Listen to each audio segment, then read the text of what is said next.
there are a lot of things that are happening in Australian politics, and we don't want to go to bed until the next election. We also have a second socialist elected on Merribeck Council, which is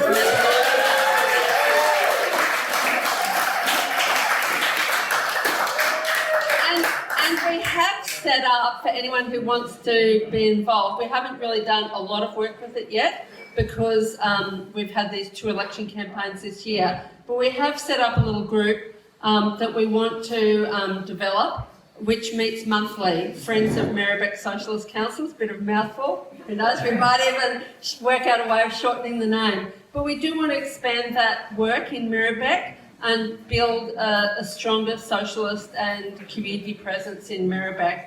But then also we want to be involved in the campaigns because we know that Labor targets, you know, they might be better than the coalitions, but they're not good enough. So we want to try and push for more action in the climate movement. We know that there are outstanding issues for refugees. Like, you know, refugees are still languishing on temporary protection visas or even worse, on bridging visas where there's 0 rights.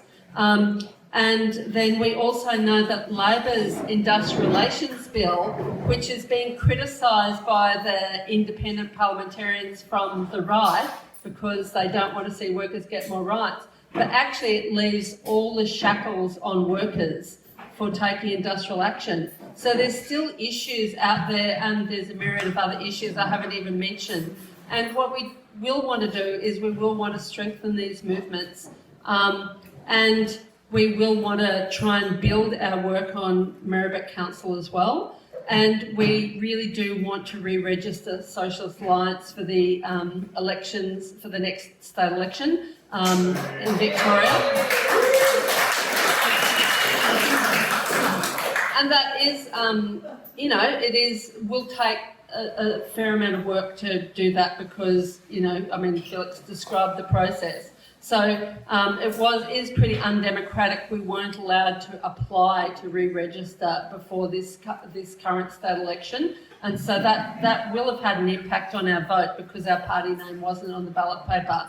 But I still think I haven't actually looked at the results really very much, apart from it looking like, you know, Labor will probably get back in, but, you know, who knows what complicated system of Greens and independents and so forth, and maybe even hopefully not, but there probably will be some right-wingers elected as well. So, you know, I mean, it does look like Matthew Guy's not coming back, but, you know, we haven't seen the final of the count. But I just think we can be proud of the efforts we've made with the resources we've had, and we want to do bigger and better during the year, both in the movement campaigns as well as whenever the next elections are going to be.